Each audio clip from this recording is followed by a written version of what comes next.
Good afternoon, and welcome to this week's College Connection podcast. My name is Kelly Kane, and I'm a registered nurse and nursing consultant for policy and practice with the college.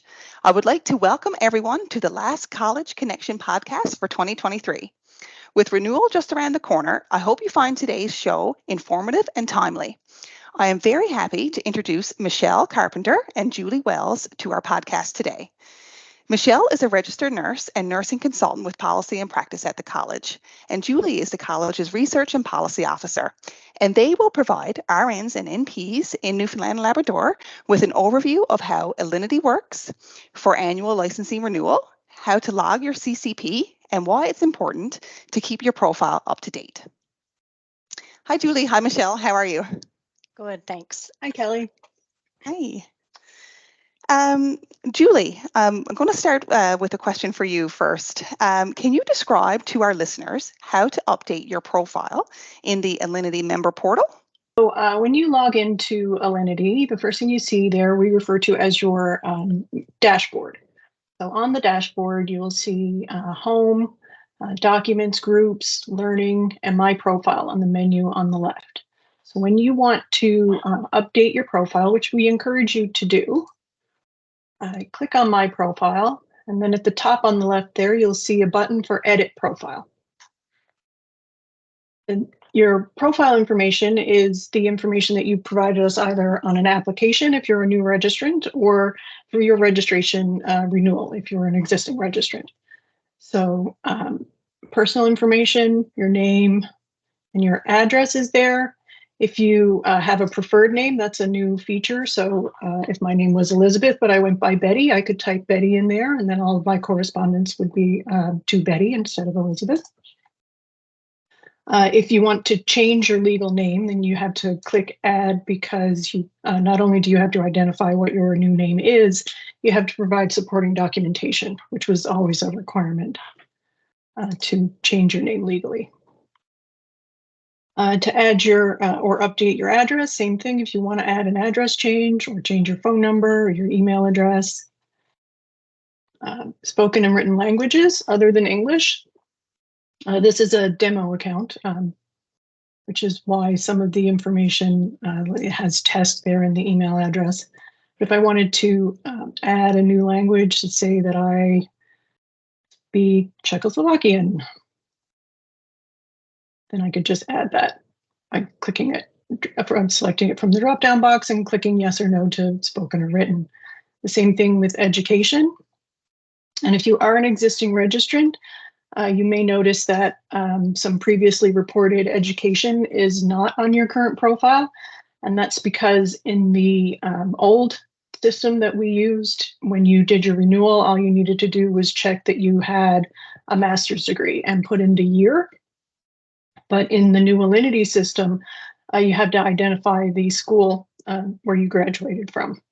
And since we didn't have that information, it couldn't be carried over and it's not on your profile. So if you want to add that I've done a master's from Memorial, say, and then one pops up, the field is nursing, and the date I received it. If you're typing in a school of nursing and it doesn't show up in the list there, you can manually type it in here, and there's a box there to enter the information. So the name of the school and the address, if it's out of province or in another country. For other jurisdictions, this is meant to be other jurisdictions where you are currently registered as a registered nurse or a nurse practitioner. And we do ask a new question, are you maintaining or planning to maintain your registration in this jurisdiction? So that's a new yes or no. And the same thing, if you want to add a jurisdiction, type in your registration number, identify the regulatory bodies. We have all of the Canadian regulatory bodies there and other jurisdiction if you want to type one in because it's international and not on the list. And then the effective date. And next is your employment. So identify your employment status.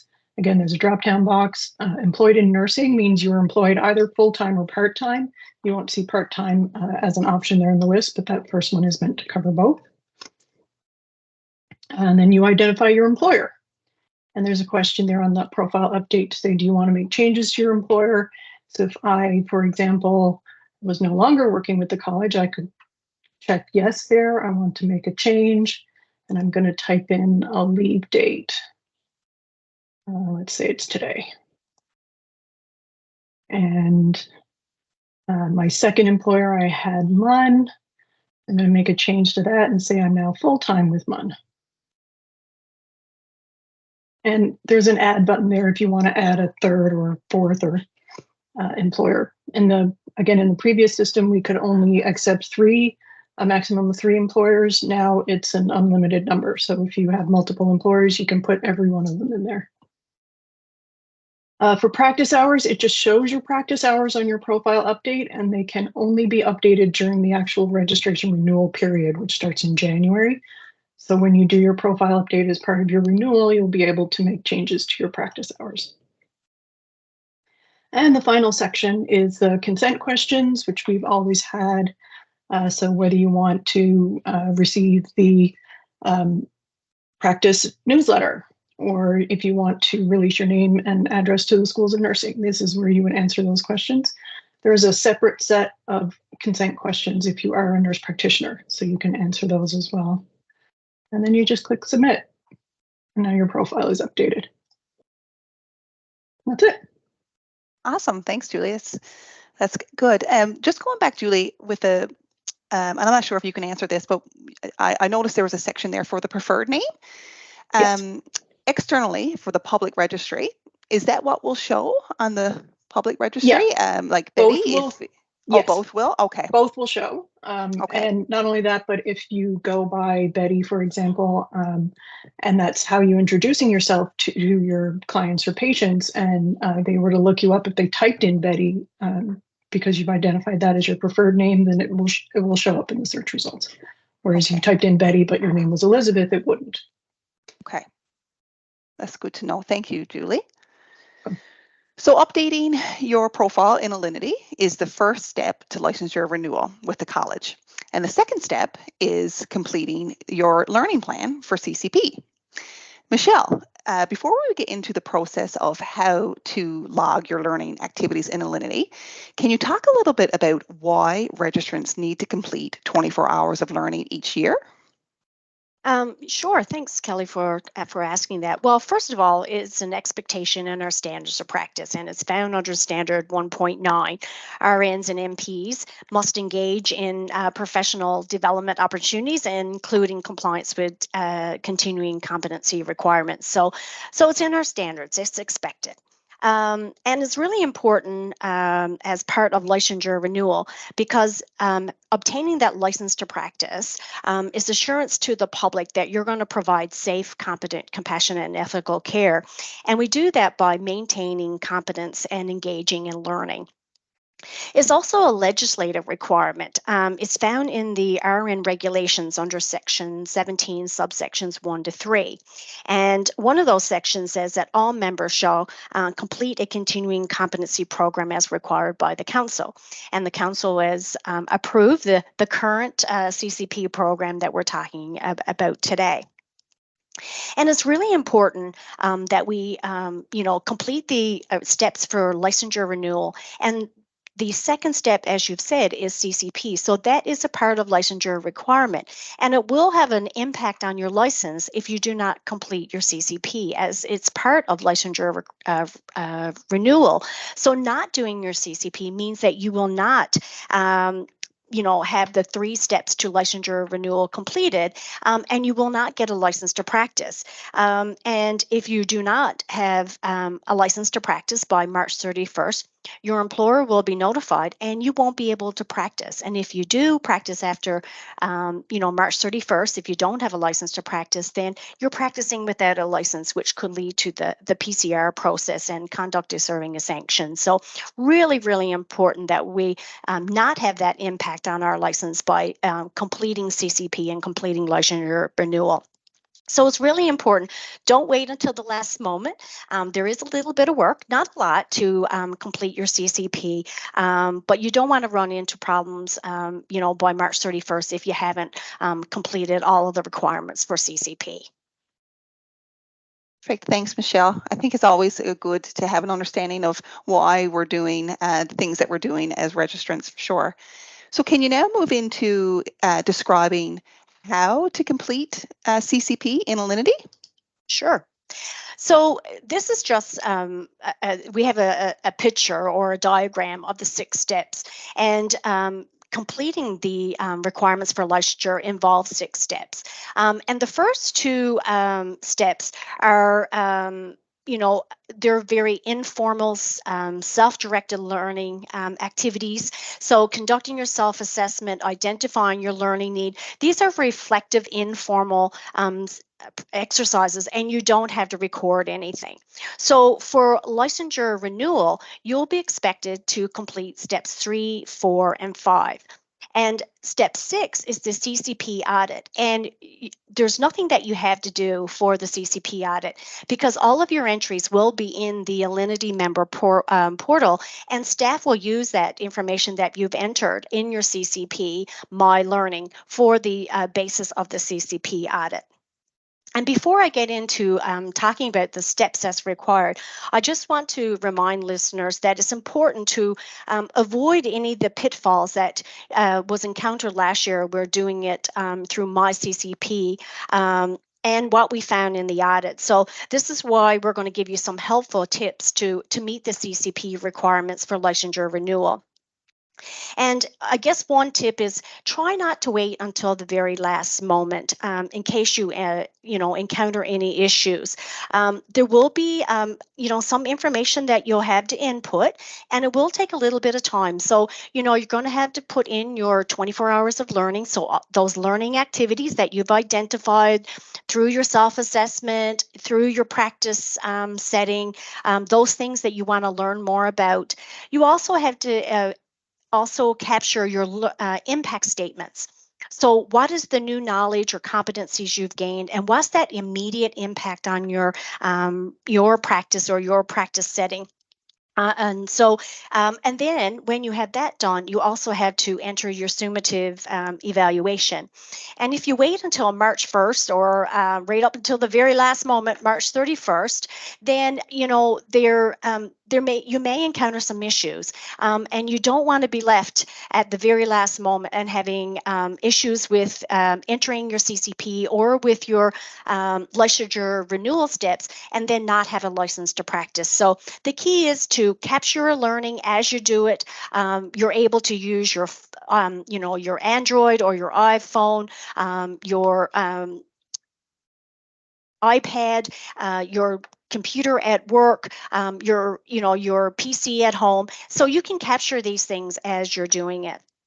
And so once you sign into Alinity to capture your learning, you're going to do that either through saving in your whatever platform that you use. If it's Google, you can bookmark it there or in Safari, or you're going to go in on the website under member portal and access the Alinity portal through there, the Alinity member portal, and access My Learning through those two methods. And once you go in, you need to, on the left-hand side of the screen, in Alinity, when you go in, as Julie showed when she was showing where to update your profile, you're going to find My Learning. And that's where you click on and to go in to capture your learning activities. And the first thing you're going to do is choose your licensure year, your registration year.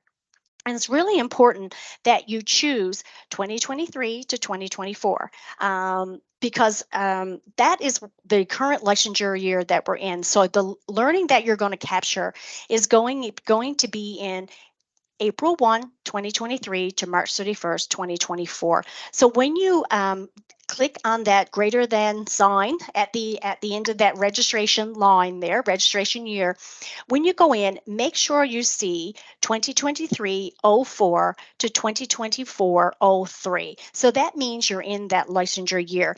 If you see 2022-04 to 2023-03, you're in the wrong year. So make sure you have the right learning plan when you're going into My Alinity. That's a really important key. So now I'm going to come back to the steps for licensure renewal. In Alinity, the steps that you need to complete is steps 3, 4, and 5. So it's complete and evaluate your immediate impact of each of your learning activities. You record your 24 hours of learning activities in My Learning in the Alinity member portal, and you complete your summative evaluation. So those are the 3 steps that you're required as step 2 of licensure renewal. So step 1, as Julie has talked about, updating your profile, and then you do your CCP, and the last is your CNPS and your declarations. So that is a part. So CCP is step 2 of that licensure renewal. And it's also really important, as I said, licensure renewal is required to be done by March 1st. You can enter all your learning up to March 1st, but you can go into up to March 31st. But again, I caution you, by doing that, waiting to the last moment, if you have any issues, it may delay you getting your license, and you don't want to be practicing without a license on April 1. And so ensure as well, as part of doing your CCP and the 3 steps of licensure renewal, that you pay your fees as well, and that you pay your CNPS before you start the process. And there shouldn't be any issues with you obtaining that 24 hours of learning, because we no longer have any distinction between self-directed and formal learning. And, you know, a lot of learning activities that weren't previously being captured, we've highlighted over the last year or two since we started this new program. And you can find a list of learning activities in the CCP guide that's on our website, is in Appendix B. So there's lots of opportunities to get learning. So you shouldn't have to wait until March 31st, but you can. But, you know, we always encourage you to have it all inputted by March 1st.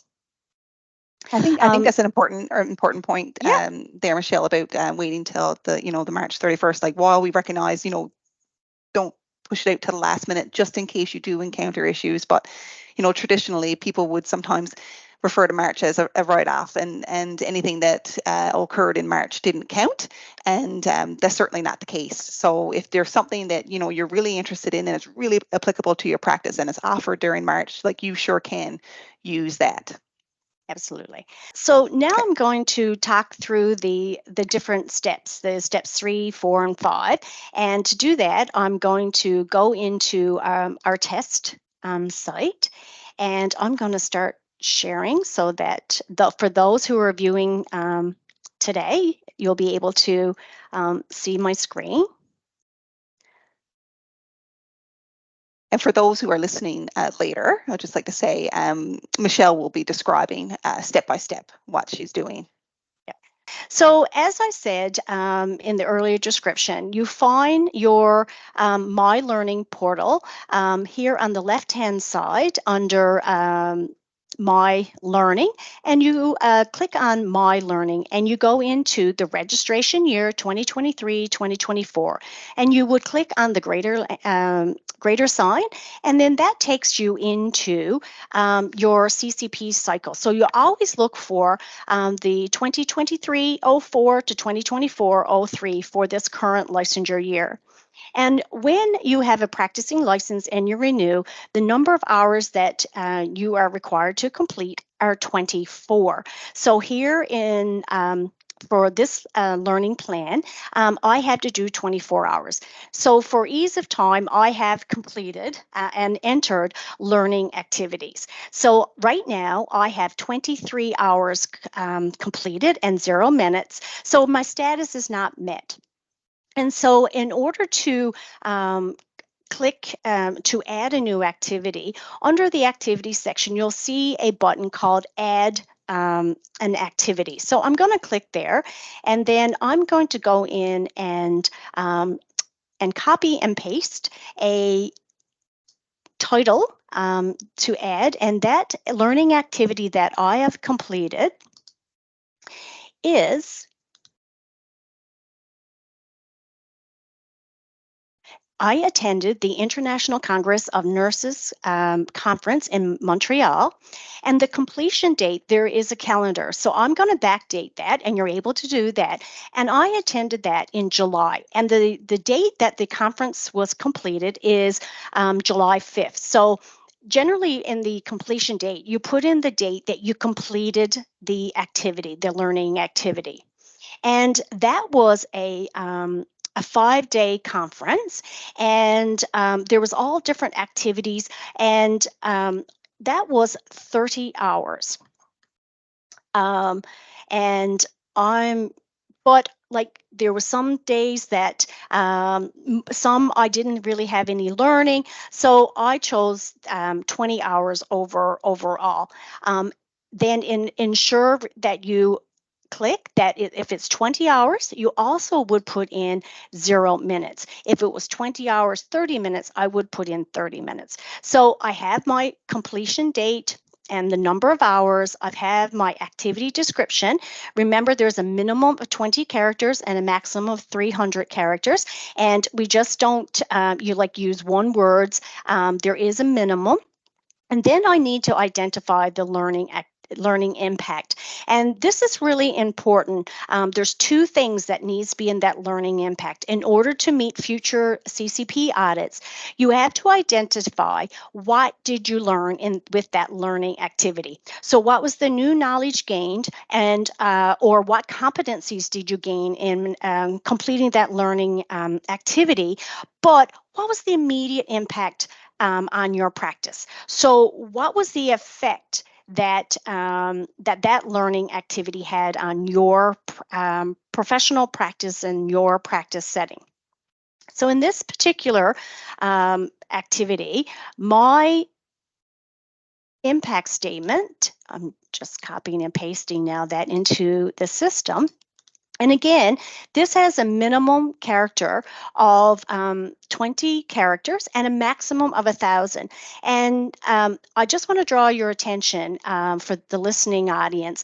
In the box in your learning impact, there is a little box, gray box, and it has some lines in it. You can pull on that and bring the lines down so that the box gets bigger, so that you see all of the content in that box. So so you can do that to see all of the learning impact rather it being squished together. So for this learning activity, my impact statement was as I read now. The Congress was an excellent opportunity to learn about nursing research, best practices in right touch regulation, leadership, nursing practice registration, etc. I also learned about leading with care in the new technological era and the new global nursing leadership framework.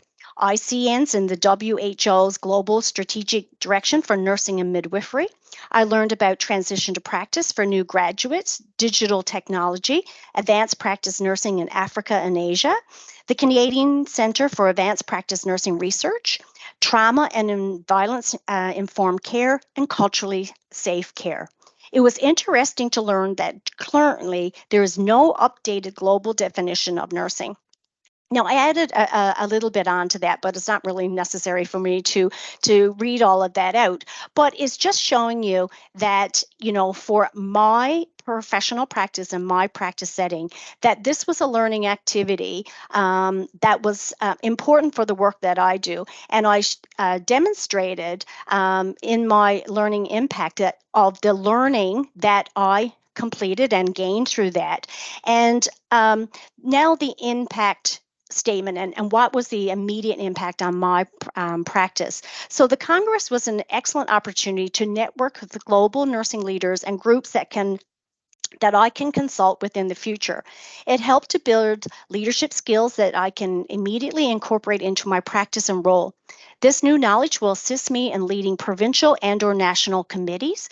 The Congress also provided me new knowledge, trends, and best practices that I can use in providing evidence-informed practice calls adding new content to notes from the practice team, and it keeps me updated on new and emerging trends and technology in nursing delivery that I can incorporate into my role. So you can see from a policy person like myself, and my role is policy.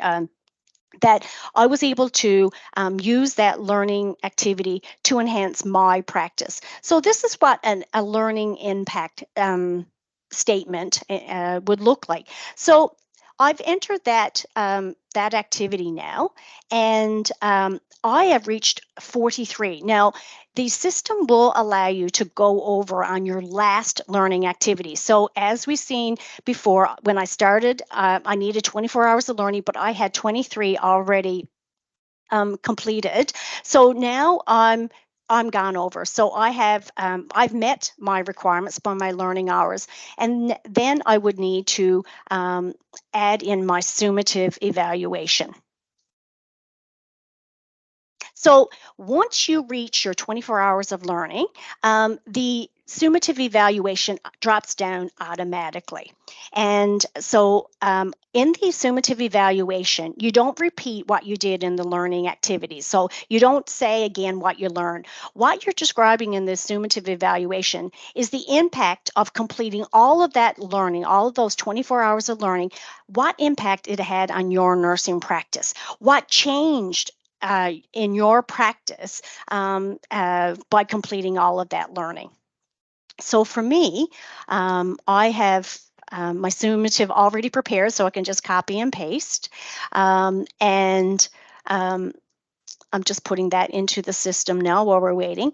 And again, there is, I do believe that the minimum characters is 2,000. So, we don't expect everybody to write as much as what I've written here. But, we want you to really reflect on that difference that those 24 hours of learning made. To your practice after completing those 24 hours of learning. So there should be like a short paragraph or paragraph, 2 paragraphs, whatever you feel, but you can write up to 2,000 characters. So my summative evaluation, I wrote, overall, the 24 hours of learning has assisted me in keeping updated on best practices and trends in nursing, regulation, education, and technology, all of which are extremely important in my role as a nursing consultant. Engaging in this learning has prepared me to be able to update or draft new college documents to meet the needs of RNs and NPs working within the current healthcare system. It has also allowed me to competently answer practice calls, give informed regulatory direction related to RN and NP practice and scope of practice, and be innovative when exploring new initiatives and ways of doing within my role. I feel I gain new knowledge and new and valuable knowledge that will allow me to be a better chair and co-chair or participant in committee work, and it has enhanced my leadership skills and has given me more confidence when engaging with global, national, and provincial leaders. Now, I've written a little bit more, but I don't need to read all of that out. But now that I have all of my requirements done for licensure renewal, I had to do steps 3 to 5. I then would hit submit. Now, if you wanted to, you got called away and you needed to step away, you could either save for later and then come back, or then I am completely done with my learning and I can hit submit. I just want to remind individuals when they're entering their CCP requirements, there is a timeout. So generally, I think it's about 20 minutes. So a quick tip is that maybe you should submit after entering every couple of learning activities so you don't time out and lose that information. And if you're, you can hit the submit in each time, and then you can go back into your profile at any time into My Learning. But if you have a learning activity that, you got called away and you just put your title in and the time, but you didn't get a chance to do your impact statement, you can actually save for later and then come back into your learning plan and make the updates. And as well, if you saw that you made an error, you can go into your activity and edit. There's an edit button that will come up and you can take out all of the learning. Now that learning activity it disappears, but it doesn't disappear out of the My Learning. It just there's nothing there on says 0 hours, 0 minutes. You can type back over that and add an activity over that. That space there doesn't disappear, and you can reuse that one if you need to add a new activity. So these are just a couple tips so that people can see that. So you'll see that it comes up, my status is now met. So then after you complete step 2, then you can go on and complete step 3 in licensure renewal. So Kelly, that's just some how My Learning looks like in Alinity. Yeah, and that was really good, Michelle. And I guess just some key takeaways from that. So for the learning impact statement, you need to say what you learned, and then what was the immediate impact on your practice. So you're, just thinking about it logically, I guess that would be minimum of 2 sentences. Hey, what you learned, and then what was the immediate impact. And I really like how, there's no formal or informal things that we do every day as registered nurses that sometimes maybe we didn't consider as being learning activities, like looking up a new medication, or maybe you have like bullet rounds or something in the morning where physicians may be explaining, various illnesses or whatever, things like that we engage with on a regular basis out in practice that we can use. So that's really good. And then I really like the summative as well. It's not to repeat the learning impact statement. So it's how has what you learned changed your practice? But I also like how it says supported you in your practice as well. So not necessarily do anything have to change, but it could be supporting you in your role, right? So absolutely. So, yeah, yeah. it could enhance some of the competencies that you have now. And, that Benner scale of novice to expert, it may move you from being proficient or competent to the expert in that, practice setting. And I guess the key too, when you're choosing your learning activities, is to think about how it relates to your professional practice in your practice setting. And I'm going to give some further tips on, for success in meeting the CCP requirements. But think about when you're choosing those learning activities to complete your CCP, to get those 24 hours, that you're choosing something that's related to your professional practice or, your practice setting.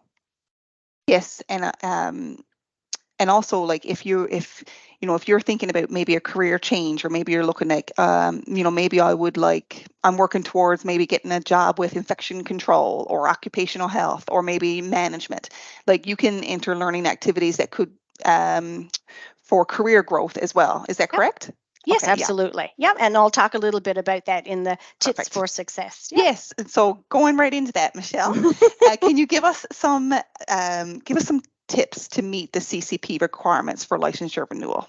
Absolutely. Can you? Yes, can absolutely. I Yeah, Yeah. yeah. Thank you. So so to avoid some of the pitfalls that people fell into when we completed the CCP audit for the previous licensure year, and again, just last year, the audit was the CCP, a new program. The audit was a learning year, so nobody was asked to submit additional information, but as we're completing the audit, it very quickly showed that people were making repetitive, improvements, needing improvement in their CCP, and that in the future, if they continue with those entries, that they would not meet CCP requirements for the audit. So I just want to give you some tips to avoid those pitfalls. So one of the big ones was ensuring that you use the current licensure year. So, when you're going in this year, your learning must occur between April 1, 2023 to March 31st, 2024. So if you have entered anything from January to March of 2023, that's not going to count. So it's not the calendar year, it's the licensure renewal year. So it's April 1 to March 31st, 2024. And a lot of people put in learning from January to March 2023. Another important tip is do not use gibberish. Okay.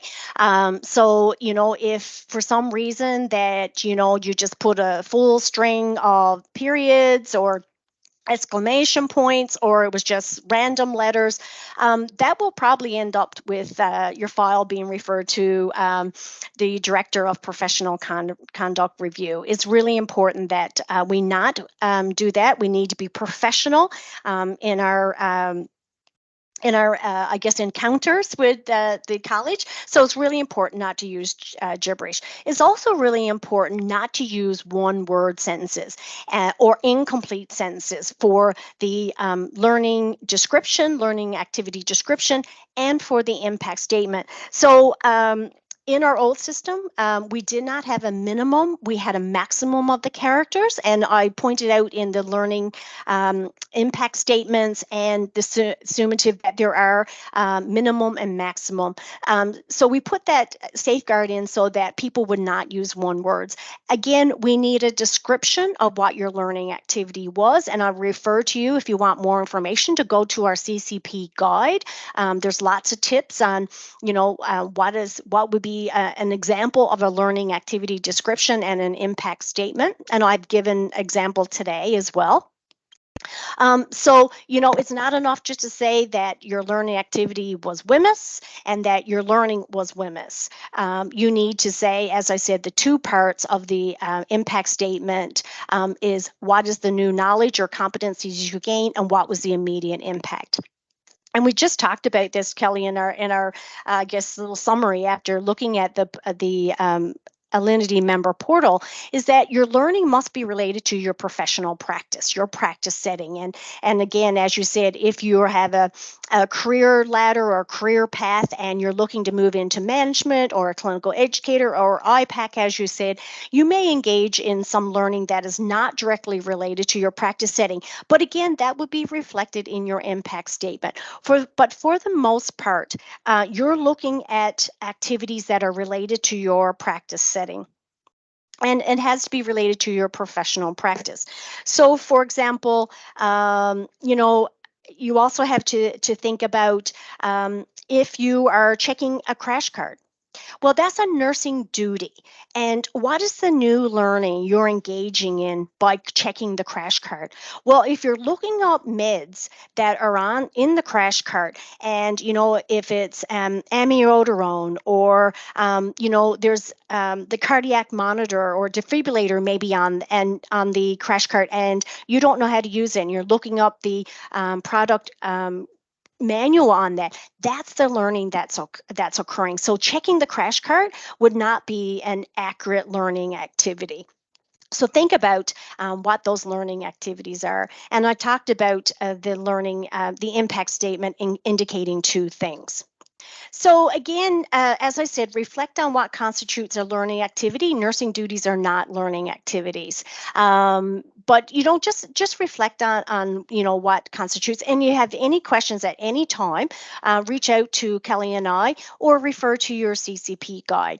There also shouldn't be any duplication of learning unless new learning occurred. So if you want on a session, so I'll give you a good example. We've done multiple podcasts and education events now on CCP and the Alinity.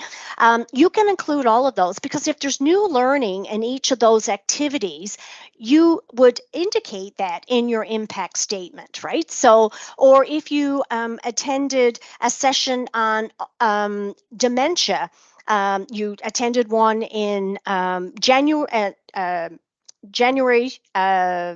2024, or you plan to attend one, and you complete that and put that in the system, but you did one in June, then you can repeat it if you've had new learning. But if you do BLS in April and you do it again in December and there is no new learning, then you would not include that.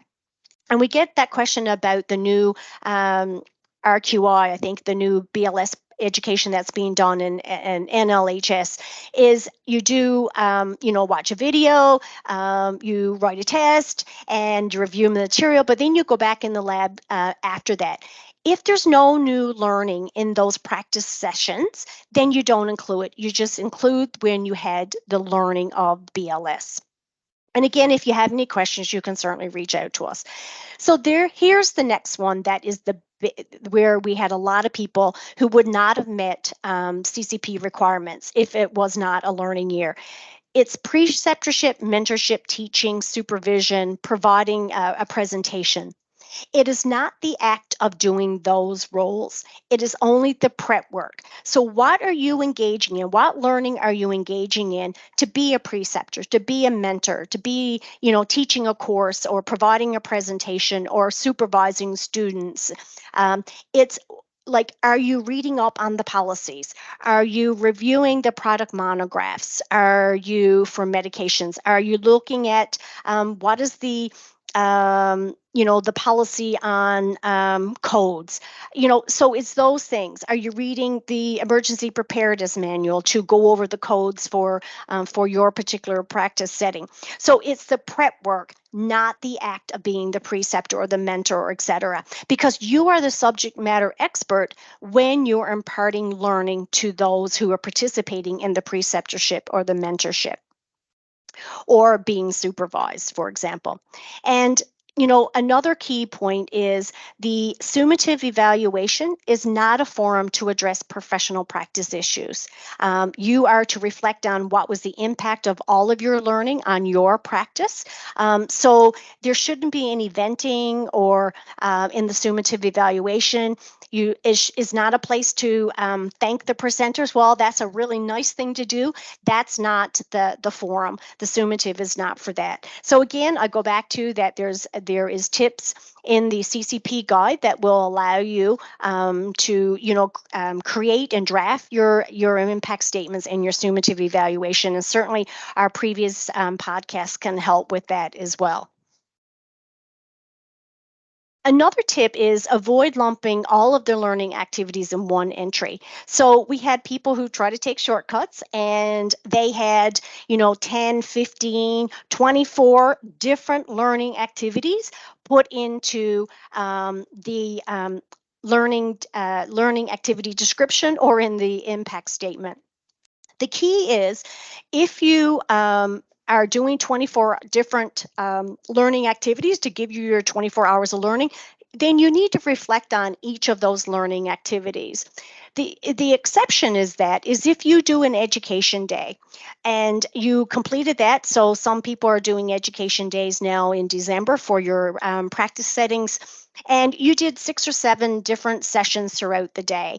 You can say the learning activity description is your urology education day, but in your impact, here's the new knowledge that I gained during that education day. And you would just say, then what is the impact in your learning? But you should not lump all of your learnings into one entry into the Alinity member portal in My Learning.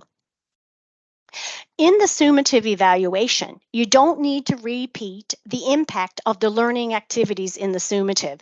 So you have reflected on what is the immediate impact and what is the new knowledge gained in your impact statement. I can't say it enough. In that summative, it doesn't have to be long.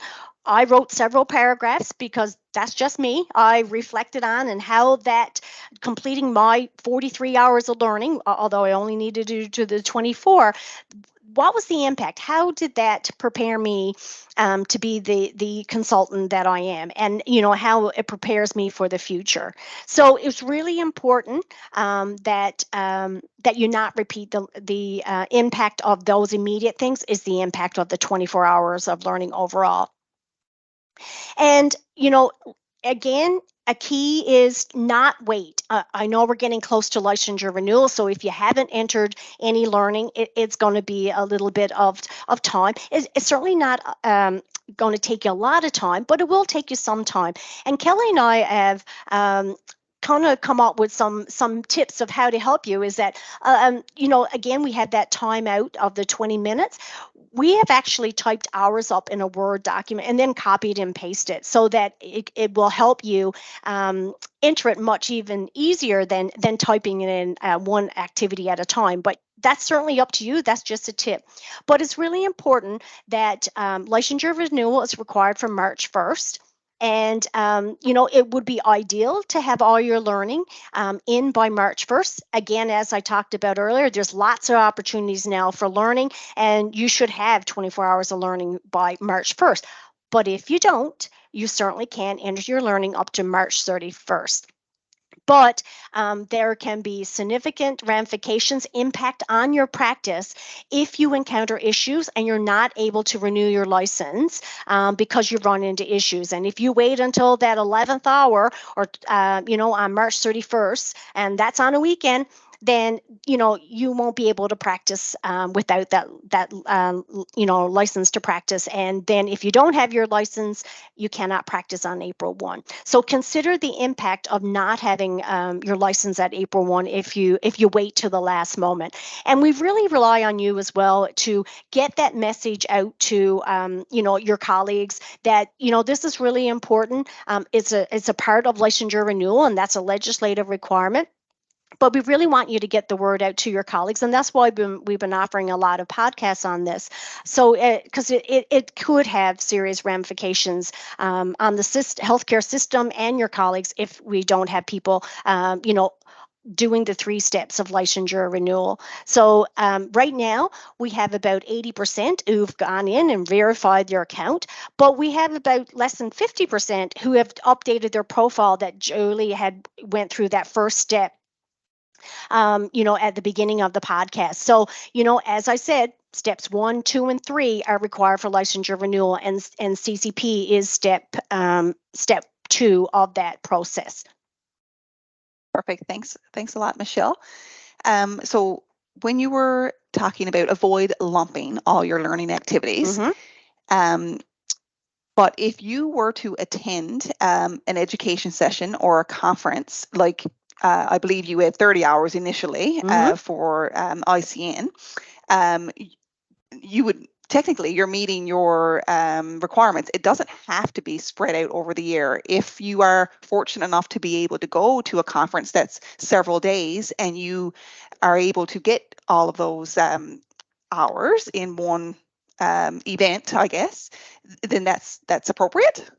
Absolutely. I mean, some people can even have their CCP requirements done in April. If they attend a conference that is 24 hours, they can use one learning activity to meet those CCP requirements. So if you attend a conference, and that's why I said there's a difference in saying what you did in a conference or in a education day than putting 24 different learning activities or 10 different learning activities into one that are different.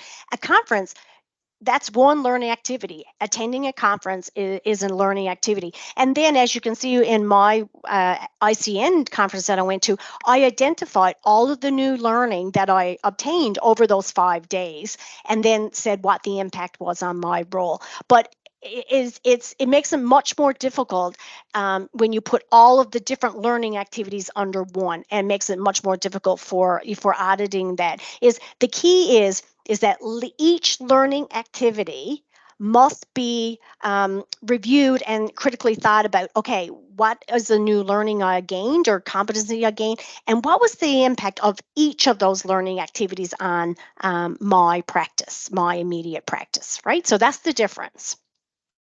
And if someone's not sure, they can reach out to us. Okay.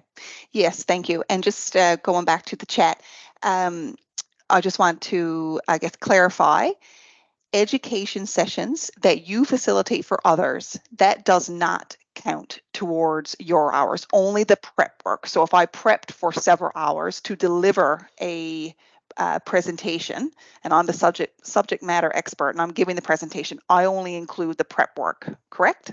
Absolutely, okay. Yes. So if I'm doing a presentation on suicide prevention, so the act of, if I'm in a presentation and the presentation takes 2 hours, then I can only include the time I spent preparing to do that presentation, because you're doing literature reviews, you could be reading up on suicide prevention. So it's only the time that you spent preparing to be that. When you're doing the presentation, you are the subject matter expert and you're imparting learning on others. Perfect. Thank you, Michelle. Just another comment about it may be a good idea to do an entry for each day. If you're, let's say if you're attending a 5-day conference, it sounds like to me that that's up to you. You can do an entry each day, highlight what you learned, impact on your practice, or you can wait till the end of the 5th day of the whole conference and include it all, because a conference can be considered one learning activity. Absolutely. It's up to the individual. We generally say the completion date is the date of completion of the learning activity. But if RNs and NPs want to put in each day as the learning activity, that's fine too. The problem is, like I said, is when an individual put in an ACLS course. I'll give you an example where it caused confusion. Is that the ACLS was put in for October 1st, and the next day was put in for October 1st. So if ACLS was 2 days, it probably could have put in like the 16 hours for the second day, so it looked like a duplication. So that's why it's really important to put in the learning activity on its completion date. But feel free, if you want to put in each day, that's fine too. Excellent. Thanks, Michelle. So, Michelle, can you give us a general timeline for completing the steps of CCP required for licensure renewal? Sure. So it's kind of hard now because we're late in the year. If we're getting close to licensure renewal, it opens up mid-January. But, going forward, starting for April 1, 2024 to March 2025, then here's like an ideal timeline. So when licensure renewal, when that closes and we start the new licensure year of April 1, then people should start, RNs and NPs should start thinking about conducting their self-assessment early in April and thinking about, okay, I work in obstetrics. What are some things that I want to think about this year and I want to learn more about? So again, an expectation is that you review your standards of practice, you look at your code of ethics, look at your practice area and start thinking about, okay, here's the different roles that I play in my unit. You can refer to your entry level competencies, as I said, your standards. And again, we have some questions and reflective considerations in our CCP guide that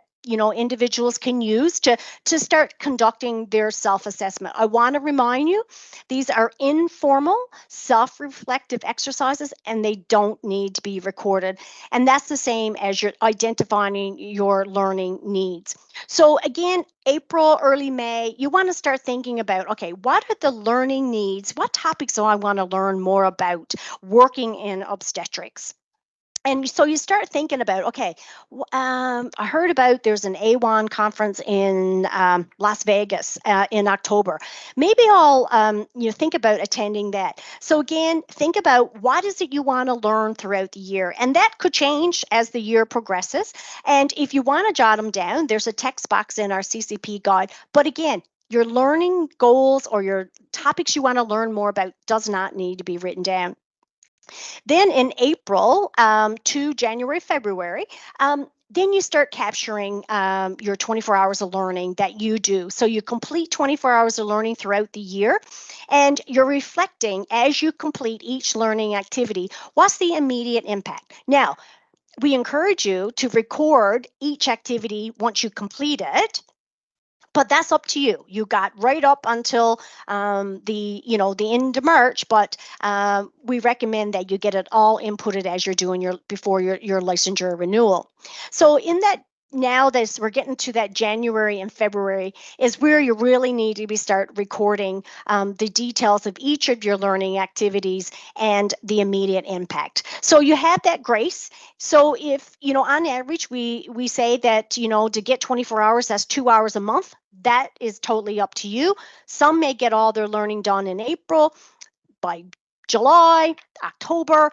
But on average, if you're up to at October, you probably should have about 12 hours of learning done by then. But it's certainly up to you. And then by the end of February, we say end of February because licensure renewal is supposed to be completed by March 1st. So you should have your CCP entered. But again, you can go up to March 31st, but your license will not be processed until CCP is completed because that's step 2 of licensure renewal. And then the audit date. Well, guess what? Nobody knows when the audit date is because staff are doing it throughout the year. Because your entries in the Alinity member portal now forms the audit, we're actually doing audits throughout the year. So no one will ever receive a registered mail letter in the mail now. You will just get an email in your Alinity email address that you have in Alinity that will you will receive an email saying congratulations, you have met all CCP requirements, or no, you need there's room for improvement, and here's the things that you will need to resubmit to the My Learning in order to meet the CCP requirements. So that's just a general timeline of completing the CCP requirements. Perfect. Thanks, Michelle.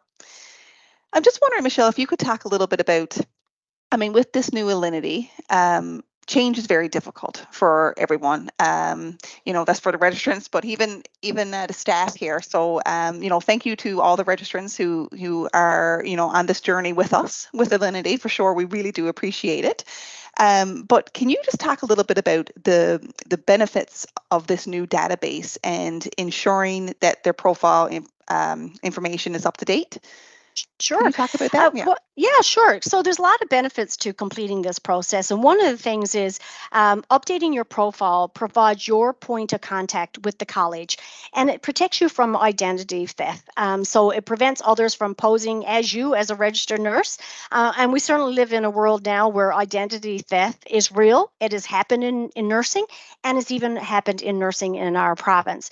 So you work very hard as a professional, and you don't want anyone taking away from you and stealing your identity. So a part of this new Alinity profile is that we have a 2-factor authentication process that will help against identity theft. Another positive thing about Alinity is that it makes it much easier to communicate with the college and for us to communicate with you. There's a lot of, profiles and features in Alinity that you can use and the college can use to communicate with you. So, when we send notes from the practice team to you now, that is actually being sent out through Alinity. We also will be creating a document library. So when we answer practice calls with RNs and NPs, we'll be able to send you documents directly to be able to assist you and answering that practice call. If you sit on committees or advisory committees with the college, we will have your minutes and your packages for your meetings all there in Alinity. So there's a lot of good things and good features that comes with the new Alinity portal. And I guess you mentioned too, Michelle, about the 2-factor authentication. And I guess just like out there, for registrants who are practicing, and everything needs to be evidence-based and, evidence-informed practice, like this 2-factor authentication, this is best practice now, right? When it comes Absolutely. to information technology. So it's very important that we have that. And can you make a comment, I guess, about why it's so important to update your profile with Alinity? Well, it's really important that RNs and NPs update their profile and account in the Alinity member portal. And we even sent an email on December 1st to those members who haven't updated their account. And you use the email that you used previously for licensure renewal. And it's important because if you don't do those steps and update your profile, do your CCP, and do step 3 of answering your declarations, you cannot get a license to practice. And I mean, that's the most important message from this, is that this is required. These steps are required for licensure renewal. And as I said, there's still over 50%, more than 50% of the RNs and NPs who have not updated their profile. Registration, licensure renewal is going to open up in mid-January, and it's really important that you complete those steps. One, the ramification is that you wouldn't have a license to practice if you don't do it. But also, having a license to practice is assurance to the public. When you have that protected title and have that, title of RN and NP, is assurance to the public that you've done those steps, that you're going to provide safe, competent, compassionate, and ethical care to the public.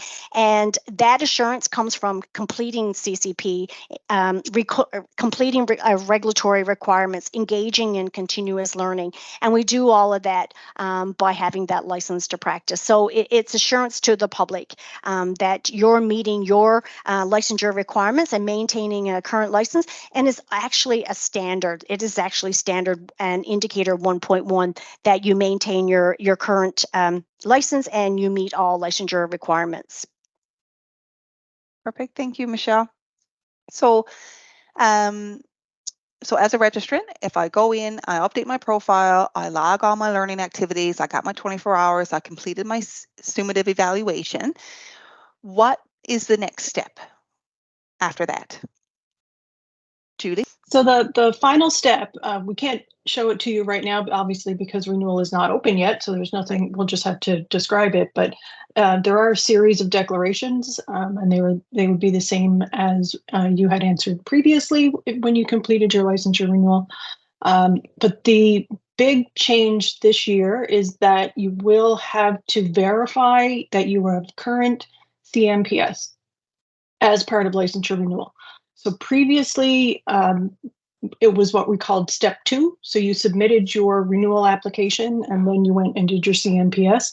The steps are now reversed. You should get your CMPS for the upcoming licensure year before you do your renewal, because you have to verify it as part of your renewal application, and you won't be able to submit your application until you have verified that we have verified that you have CMPS, it'll be a simple process. It'll just be clicking a button. They'll go out and say, yep, you got CMPS, or no, you don't have CMPS, and then you have to go in and get it. But it will be a part of the application, the renewal application, and you won't be able to submit your application without it. So that is the big change. Alinity will be doing that check in the background. There's nothing, if Yes. I went and did my CMPS before I started my renewal with the college, Alinity has that capability of checking to confirm that I've done So when that. you go in to step 3 and you click, it'll be like a button to say verify CMPS. It will go off and do a check with the CMPS system and come back and say, yes, Kelly has CMPS for the upcoming licensure year. You're good to go. Okay. Yeah. Yeah. And Kelly, I just want to. Yeah, sorry. No, I was going to say, Michelle. This is a new process for CMPS. This is not CRNNL's process. And I just want to let everyone know that in the notes from the practice team, we sent out some initial information, just alerting everyone to that there is a new CMPS process. The CNPS will be sending information themselves on January 8th, but yeah, you'll find out more information, and we'll have it in notes for the practice team again for January. But Julie has basically, said what the step will be, that you have to, update your profile in CMPS, pay for your CMPS, and then our program will confirm that yes, you've done that. So there's more to come. But if you're interested, read notes from your practice team on that new process that CNPS has implemented. Lots of changes for sure. Yeah, absolutely. Michelle, can you, who can the registrants, I guess, contact if they have any issues with entering their CCP or updating their profile? Who do they contact? Well, if they have issues to logging in their CCP requirements or their learning activities in My Learning, they can reach out to you or I. And we also have a telelink that if you call the main line 753-6040 and call, I think is 31, I think is the number. Is that correct, Julie? Then if you have questions about CMPS, Telelink will provide some information as well. If not, they will refer registrants to the college, and we can certainly answer some questions about CMPS. But again, that's not in place until January 8th. If you have any questions related to your Alinity account or profile, then reach out to registration. And again, that's by calling 753-6040 or emailing registration at crnnl.ca. We do have a link to an FAQ on our website on the front page at the top left-hand of the corner of the web page. And you will see there a note, new regulatory management system now live, and that's where you can access those FAQs. So there's a number of methods to connect with the college and Telelink to get some of those questions answered. So we got lots of resources, and I refer everyone to our CCP guide. Right now, the current version talks about my CCP, but we actually have the CCP guide updated, and I hope to have that on the website in the next couple of days. That reflects the Alinity member portal, but all the principles are the same because the program is the same. It's just in a different database this year. And you can find that guide on our website under practice, and then practice resources and practice topics. And CCP is there to choose from. Yeah. Would doing research for policy writing be considered a learning activity? Absolutely. You're doing a literature review, you're reading up on different topics that's related to what is the policy needed on that topic. I see a thumbs up, so that's really good. So yeah, and again, if you go in and review the learning as a list of suggested learning activities in the CCP guide, it will actually say that. So that details in the CCP guide. But yes, definitely doing that research, that literature review, and reviewing best practices, evidence-informed knowledge. Yeah, absolutely, that would count. Excellent. And just thinking, one that we see sometimes when we're doing audits of CCP, like if you were to go to an education session related to your retirement, so Provident sometimes puts on education sessions, very important, but that's not something that you would be able to use for CCP for your licensure renewal. No, because you're looking at your professional practice and your practice setting. So while it's important to you because you're planning to retire, that's not information that you're going to use in client care. So it has to be related to your professional practice and your practice setting or that career ladder. But retirement, no, you're getting ready to retire. You're not going to share that with your client on your medicine unit. Thank you so much to Julie and Michelle for that information. That is excellent. For those who listen later, this can be available. This will be uploaded to podcast streaming platforms, YouTube, as well as be posted to the college website under archived events. And like I said, this is the last podcast for 2023. However, stay tuned for details related to further podcasts coming up in the new year. So thank you to everybody.